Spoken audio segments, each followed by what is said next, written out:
Hello guys, X300 നമുക്ക് ഇന്ന് എങ്ങനെയാണ് ഇത്ര സ്പെഷ്യൽ ആകുന്നതെന്നാണ് നമ്മൾ ഇന്ന് പറയാൻ പോകുന്നത്.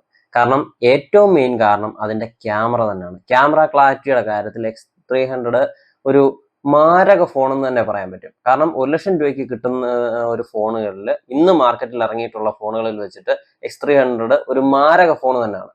അതിൻ്റെ ഏറ്റവും മെയിൻ കാരണം അതിൻ്റെ ക്യാമറ. ഫസ്റ്റ് മെയിൻ ക്യാമറ തന്നെ വരുന്നത് 200 MB ആണ് അതിൻ്റെ മെയിൻ ക്യാമറ വരുന്നത്. നമുക്ക് പിന്നെ അതിൻ്റെ അൾട്രാ വൈഡ് ആംഗിൾ ക്യാമറ ആയിട്ട് വരുന്നത് 50 MB ആണ് വരുന്നത്. പിന്നെ ടെലഫോട്ടോ ക്യാമറയും 50 MB വരുന്നുണ്ട്. പിന്നെ ഫ്രണ്ട് ക്യാമറയും 50 MB വരുന്നുണ്ട്.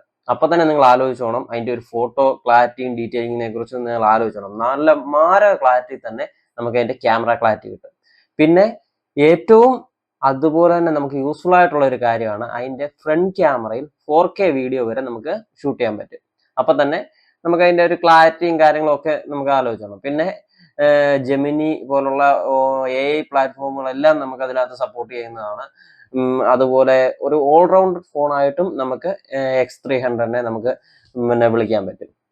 MediaTekന്റെ ഡയമൻസിറ്റി 9500 എന്ന് പറയുന്ന ചിപ്സെറ്റ് ആണ് അതിനകത്ത് വരുന്നത്. അതിൻ്റെ ഒരു പെർഫോമൻസും കാര്യങ്ങളും തീർച്ചയായിട്ടും എല്ലാവർക്കും നമുക്ക് ഇഷ്ടപ്പെടും. കാരണം നമ്മൾ പ്രതീക്ഷിക്കാത്ത രീതിയിലുള്ള ഒരു പെർഫോമൻസ് തരുന്ന ഒരു ചിപ്സെറ്റും കാര്യങ്ങളും തന്നെയാണ്.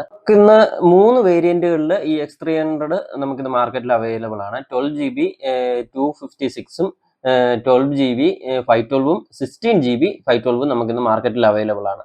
അതുപോലെ 4 കളർ വേരിയന്റുകൾ നമുക്കിന്ന് മാർക്കറ്റിൽ അവൈലബിൾ ആണ്. പിന്നെ നമുക്ക് ഏറ്റവും കൂടുതൽ പറയാൻ പാകത്തിനുള്ളതെന്ന് പറഞ്ഞാൽ നമുക്ക് കയ്യിൽ ഒതുങ്ങുന്ന രീതിയിൽ ഒരു കുഞ്ഞൻ ഫോൺ തന്നെയാണ് ഈ X300 എന്ന് പറഞ്ഞു കഴിഞ്ഞാൽ. എന്ന് വെച്ചാൽ സൈസ് ചെറുതായിരിക്കും, പക്ഷേ പെർഫോമൻസും കാര്യങ്ങളും നമുക്ക് നല്ല രീതിയിൽ നമ്മളെ ഇംപ്രസ് ചെയ്യിക്കുന്ന രീതിയിലുള്ള ഒരു ഫോൺ തന്നെയാണ് ഈ ഒരു X300 എന്ന് പറയുന്നത്. നിങ്ങൾക്കപ്പോൾ 1,00,000 രൂപയ്ക്കകത്ത് ഒരു ഫോൺ എടുക്കാൻ നിങ്ങൾ നോക്കുന്നവരാണെന്നുണ്ടെങ്കിൽ മറ്റൊന്നും ചിന്തിക്കേണ്ട കാര്യമില്ല, ധൈര്യമായിട്ട് പോയിട്ട് തന്നെ X300 എടുക്കാവുന്നതാണ്. അതുപോലെ അസാധ്യ ക്ലാരിറ്റി കിട്ടുന്ന ഒരു ഫോൺ തന്നെയാണ്. പിന്നെ ഏറ്റവും അഡ്വാൻസ്ഡ് നമുക്ക് ഇതിന്റെ ഇത് തന്നെയാണ്, നമുക്ക് ക്യാമറ ക്ലാരിറ്റിയാണ്.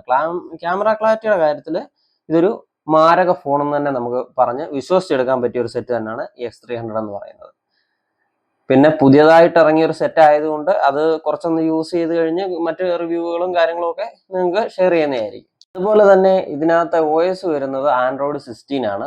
Android 16 സപ്പോർട്ടഡ് ആണ്. അതുപോലെ തന്നെ നമുക്ക് ഇതിനകത്ത് വരുന്ന റാം വരുന്നത് IP-DDR5X അൾട്രയാണ് നമുക്ക് വരുന്നത്. അത് തന്നെ പറയാം, ഏറ്റവും ലേറ്റസ്റ്റ് ആയിട്ടുള്ള റാം തന്നെയാണ് നമുക്ക് ഇതിന് കമ്പനി കൊടുക്കുന്നത്. അപ്പം അതിൻ്റെ കൂടെ 12GB കൂടെ ആകുമ്പോഴത്തേക്ക് നല്ല രീതിയിലുള്ള ഒരു സപ്പോർട്ട് തന്നെ തരും. 16GB വേരിയന്റും ഉണ്ട്. അതും നിങ്ങളുടെ യൂസ് അനുസരിച്ച് നിങ്ങൾ അത് ഏതാണെന്ന് വെച്ചാൽ തിരഞ്ഞെടുക്കുക.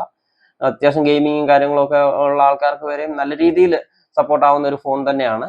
ഒരു ഓൾറൗണ്ടർ ഫോണായിട്ട് തന്നെ നമുക്ക് X300 വിളിക്കാൻ പറ്റും. അപ്പം നിങ്ങൾക്ക് ഈ ഡീറ്റെയിൽസ് നിങ്ങൾക്ക് യൂസ്ഫുൾ ആയെന്നുണ്ടെങ്കിൽ നമ്മുടെ വീഡിയോ ലൈക്കും കമന്റും സബ്സ്ക്രൈബും ചെയ്യും. Okay, thank you.